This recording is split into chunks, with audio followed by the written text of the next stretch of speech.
America और चीन की टैरिफ जंग में शिद्दत। चीन की जानिब से टैरिफ 84% करने पर सदर ट्रंप का जवाबी वार।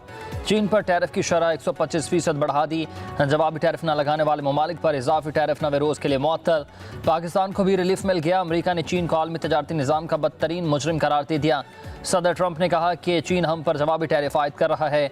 बीजिंग को जल्द एहसास हो जाएगा कि धोखा देना काबिल कबूल नहीं। कंपनियों के लिए अमेरिका मुंतकिल होने का अच्छा वक्त है। रिकॉर्ड तादाद में कंपनी अमेरिका मुंतकिल हो रही हैं।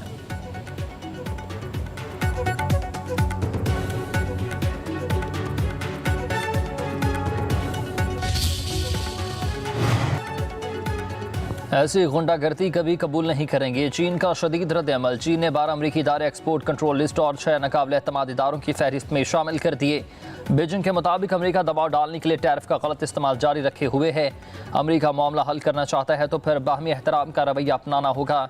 चीनी वजारत तजारत का अमरीकी टैरिफ के जवाब में आखिरी हद तक लड़ने का अज़म। उधर यूरोपीय यूनियन ने अमरीकी मसनूआत पर 15 अप्रैल से टैरिफ आयद करने की मंजूरी दे दी। अमरीकी अशिया पर टैरिफ 3 मराहिल में नाफिज होगा।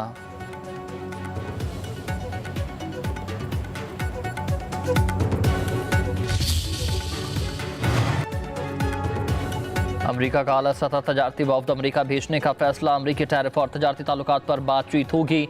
वफ्द में मारूफ कारोबारी शख्सियात और बरामद करनेंदगान शामिल। वफ्द को अमेरिकी टैरिफ पर मुज़ाकरात के बाद मुस्तकबिल के लाहे अमल तय करने का टास्क भी सौंप दिया गया। वज़ीर आज़म शहबाज शरीफ की ज़ेर सदारत इजलास में अमेरिकी टैरिफ पर मुशावरत। वज़ीर आज़म ने कहा कि अमेरिका पाकिस्तान के तजारती ताल्लुकात दहाइयों पर मुहित हैं। तजारती शराकतदारी को मज़ीद मजबूत बनाने की ख्वाहां हैं।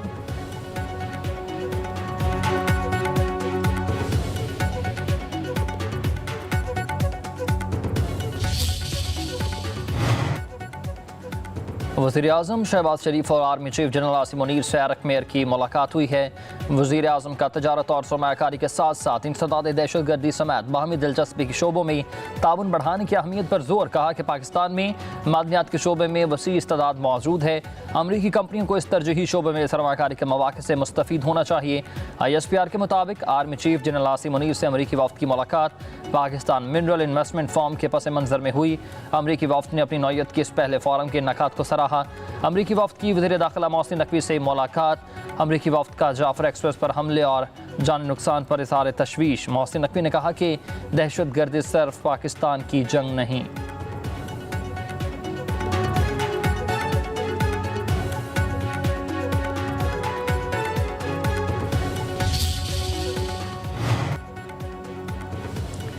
पाकिस्तान मिनरल्स इन्वेस्टमेंट फोरम 2025 का दूसरा दिन दुनिया भर के मंदोबैन को पाकिस्तान के मदनी शोबे में सरमायाकारी की दावत। अमेरिका, चीन, रूस, सऊदी अरब और फिर यूरोप समेत दीगर ममालिक के मंदोबैन का इजहार दिलचस्पी।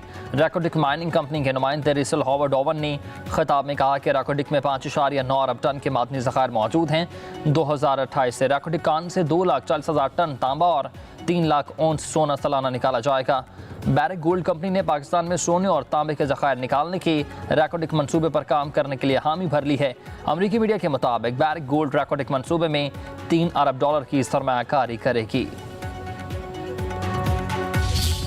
इस वक्त बलूचिस्तान के अवाम नवाज शरीफ से उसकी उम्मीदें हैं कि वो आके एक मुस्बत किरदार अदा करेगी और हम समझते हैं कि मियाँ साहब चूँकि इस वक्त पाकिस्तान के सीनियर तरीन पॉलिटिशियंस हैं, हमने उसको कहा है भी और वो राज़ी भी हो गए कि बलूचिस्तान के इशू में मैं अपना किरदार अदा करूँगा, चाहे वो सियासी मसले हों, चाहे वो माशी मसले हों।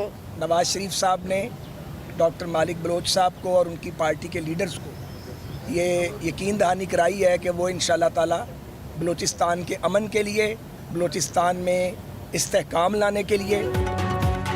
नवाज शरीफ से साबिक वज़ीर आला बलूचिस्तान डॉक्टर अब्दुल मालिक बलोच की मुलाकात। जाती उम्रा में होने वाली मुलाकात में मुल्क की मजमूई सूरत हाल और बलूचिस्तान के हवाले से तबादला ख्याल।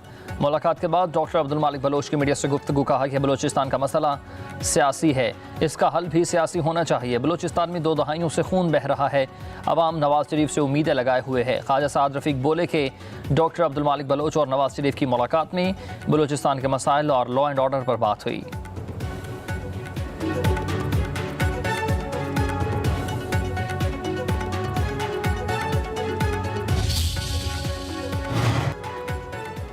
वज़ीर आज़म शहबाज शरीफ से अमीर जमात इस्लामी हाफिज़ नईम रहमान की क़यादत में 3 रुकनी वफ़द की मुलाकात। अमीर जमात इस्लामी का बिजली की कीमतों में कमी पर वज़ीर आज़म से इजहार तशक्कुर। शहबाज शरीफ ने कहा कि मुश्किलात के बावजूद अवामी रिलीफ को अव्वलीन तरजीह दी। पाकिस्तान की तरक्की का सफ़र जारी रहेगा। गाज़ा में निहत्ते फ़लस्तीनों पर इसराइल की बिलाश्ताल बमबारी और फिर जुल्म और सितम पर आलमी क़ुव्वतों की खामोशी पर तशवीश का इजहार करता हूँ। वज़ीर आज़म ने कहा कि निहत्ते फ़लस्तीनी बहन भाइयों की हिमायत के बारे में पाकिस्तान का मौक़िफ़ वाज़ेह है।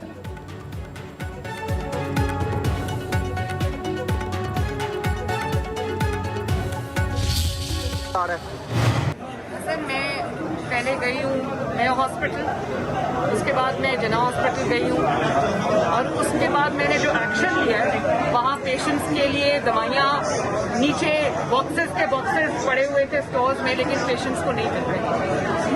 तो मैंने इंस्टेंट जो एक्शन लिया है उसकी वजह से अब तमाम हॉस्पिटल्स में हालात बेहतर है। आज मैं सर्विसेज आई हूँ तो ये एमएस साहब खड़े हैं मेरे साथ, मैं खुश होके जा रही हूँ। एक पेशेंट ने नहीं कहा। वज़ीर आला मरीम नवाज सर्विसेज हस्पताल पहुँच गई, मुख्तलिफ वार्ड्स का दौरा किया, एमरजेंसी का भी मुआयना, मरीजों से इलाज मुआवजे के बारे में बातचीत की गई। हस्पताल के इंतजाम को तसल्ली बख्श करार दे दिया। मरीम नवाज ने कहा कि वज़ीर आला का काम है कि दौरे करना, सिर्फ दफ्तर में नहीं बैठ सकती। मेरा काम पंजाब के अवाम के मफाद में बेहतरीन फैसले करना है, जिसने जो करना है वो कर ले। मेरी अव्वलीन तरजीह अवाम की खिदमत है।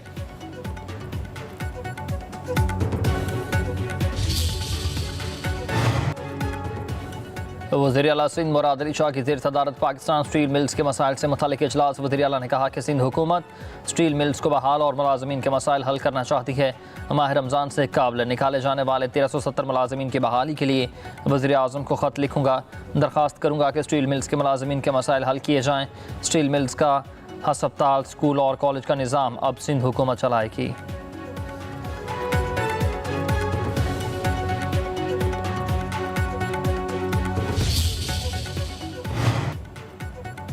हैदराबाद सखर मोटरवे पर सिंध और विफाक के दरमियान तनाज़ी। वज़ीर आज़म शहबाज शरीफ का वज़ीर आला मुराद अली शाह को ख़त। वज़ीर आज़म ने कहा कि मेरी ज़ाती तवज्जो है कि हैदराबाद मोटरवे जल्द तमीर हो जाए।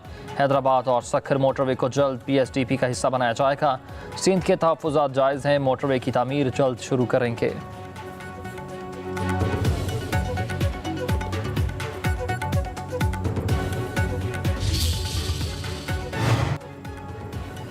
पंजाब सिंध का एक कतरा पानी भी चोरी नहीं करेगा। नाम नहाद कौम परस्त जमातें गलत गेम कर रही हैं। वज़ीर आज़म के मुशीर राना सनाउल्लाह कहते हैं कि मामला इत्तफ़ाक़ राय से हल हो जाएगा। वफाकी हुकूमत संजीदा इक़दाम उठा रही है। मामला सियासी तौर पर हल करने के लिए भी सबको मिल बैठ कर बात करना होगी।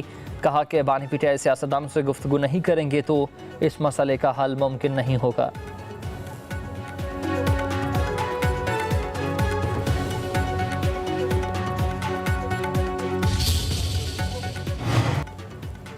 रियासत को ना मानने वालों से बात नहीं होगी, दहशत गर्दों का पीछा करेंगे। जाफर एक्सप्रेस पर जदीद असलहा इस्तेमाल हुआ।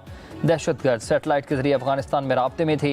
पाकिस्तान पहला मुल्क है जहां हर कोई वीज़े के बगैर आ जाता है। वज़ीर रेलवे हनीफ अब्बासी की मीडिया से गुफ्तगू।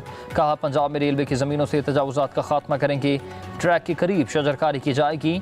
MWL 1 और 2 को भी बनाया जाएगा। 10 ट्रेनों को आउटसोर्स करने के लिए प्लान तलब।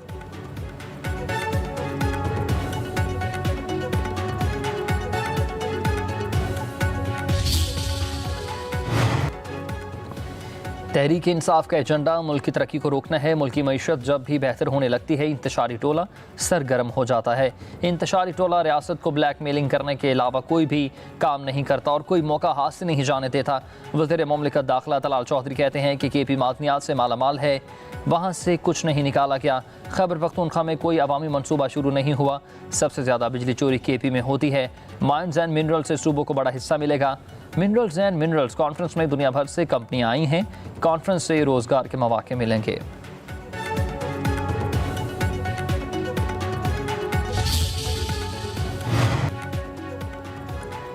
वज़ीर आला अली अमीन गंडापुर का कहना है कि मादनियात के हवाले से खैबर पख्तूनख्वा खुद कफील है।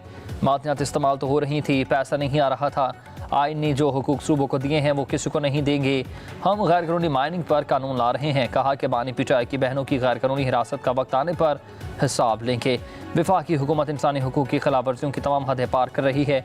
बानी पिटाई से मुलाकात की इजाज़त न देना अदालती हुक्म की खुल्लम खुल्ला खिलाफ वर्जी है। हुकूमत को अदालती अहकामात की कोई परवाह ही नहीं है, ना ही बुनियादी इंसानी हकूक़ का लिहाज है।